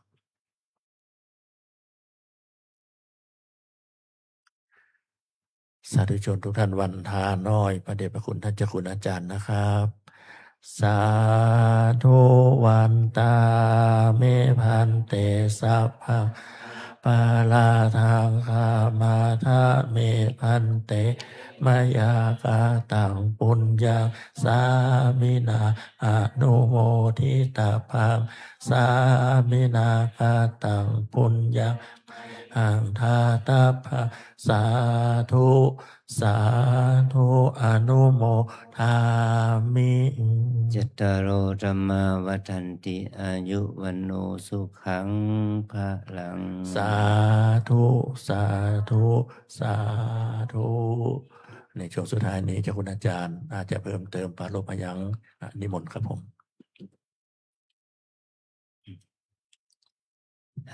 วัน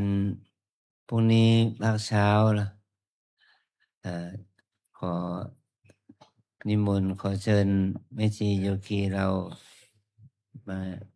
มาร่วมกันทำบุญถวายกุฏิเนี่ยของที่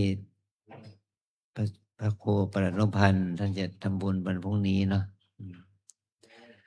อันนี้กุฏิที่ทำที่บูรณะนี่โดยการช่วยกันของคุณโยมสุภัตตาธนานันท์แล้วก็ของแม่ชีกนิกาอรุณรัตนา แล้วก็ปัจจัยส่วนตัวของท่านพระครูเองรวมกันแล้วประมาณ800,000 กว่าบาทเราไปร่วมมุทิตาที่โยมแม่ชีและโยมนั้นได้มาร่วมทำบุญแต่ว่าเจ้าภาพทั้งสองเขาไม่ได้มาแม่ชีกันนิกาคุณโยมเมธีคุณโยมโชติมาเขาไม่ได้มาแม่ชีโยมสุภัตตาก็แก่เท่าเต็มที่แล้วออกมาไม่ได้แล้วขอแม่ชีศรัทธาเรามาช่วยเป็นเจ้าภาพถวายนะถวายกุฏิให้แก่ท่านพระครูให้แก่สงฆ์ถวายกุฏิแก่สงฆ์แล้วก็พระสงฆ์จะได้มอบให้ท่านเป็นพระครูเป็นผู้อาศัยนะในพรุ่งนี้ตอนเช้าตอนบ่ายแล้วก็ตอนเที่ยงครึ่งเราก็มารวมตัวกันที่นี่เราจะได้ทำบุญทักขินาทานอุทิศไปถึงคุณแม่ชีจิรพรมณีวรรณเนี่ยพระสงฆ์กี่รูปนะพระสงฆ์8 รูปพระภิกษุ8 รูปส่วนมาริกาบางสกุลแล้วก็วางดอกไม้จันทร์กันที่ในนี้แล้วก็นำเอาร่างสัญลักษณ์ของแม่ชีไปสู่สุสานอุโมงค์โชคดีฝนไม่ตกกันเลยก็จะสะดวกหน่อยเนาะถ้าฝนตกก็คงจะลำบากหน่อยขอนิมนต์ของแม่ชีโยคีเราที่แข็งแรงก็ลากจูงศพไปส่งประชานะเพราะมันเป็น